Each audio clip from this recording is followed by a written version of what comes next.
हरे कृष्णा।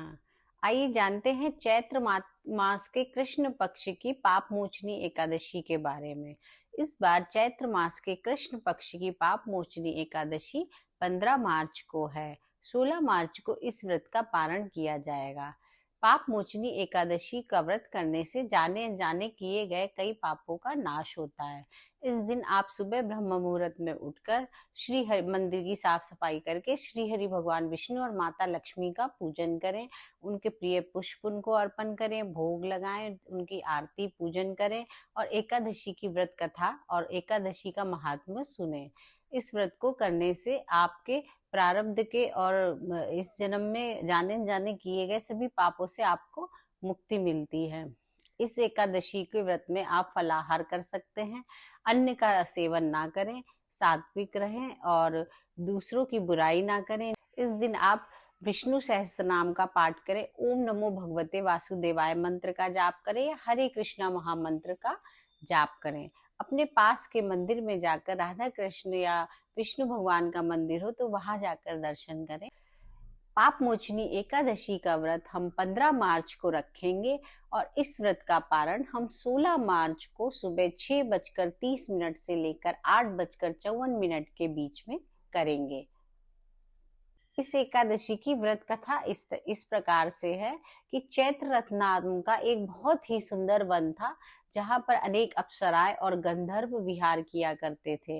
वहां पर अनेक ऋषि भी तपस्या में लीन रहते थे। वहीं पर एक मेधावी मुनि थे जो बड़े शिव भक्त थे और शिव की तपस्या में लीन रहते थे।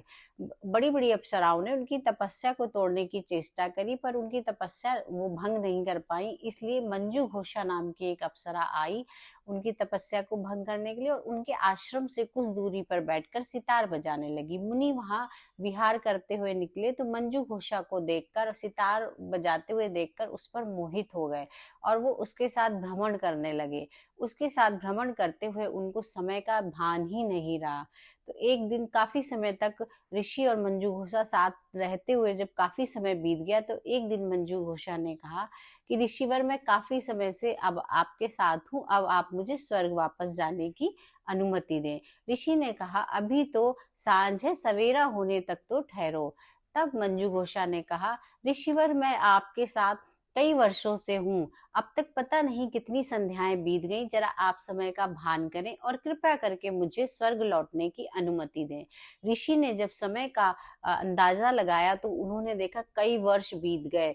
तब उनका मोह भंग हुआ तो उन्होंने क्रोधित होते हुए मंजू घोषा को श्राप दिया कि तुम्हारे कारण से मेरी तपस्या भंग हुई है, जिसके कारण जाओ तुम पिशाचिनी हो जाओ। तब मंजू घोषा कहने लगी ऋषिवर मुझ पर दया करें, मैंने आपके साथ कई वर्ष बिताए हैं, इसलिए मुझे इस श्राप से मुक्त होने का उपाय बताएं। तब ऋषि ने कहा तुम चैत्र मास के कृष्ण पक्ष की पड़ने वाली ये पाप मोचनी एकादशी का व्रत करो, इससे तुम्हें पिशाच योनि से मुक्ति मिलेगी।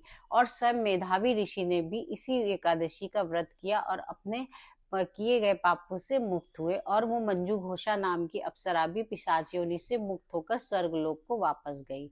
इस एकादशी को करने से आपके सभी प्रकार के कष्ट बाधाएं मिटती हैं, आपके हर जन्म के पाप मिटते हैं और आपके द्वारा किए गए जाने अनजाने पाप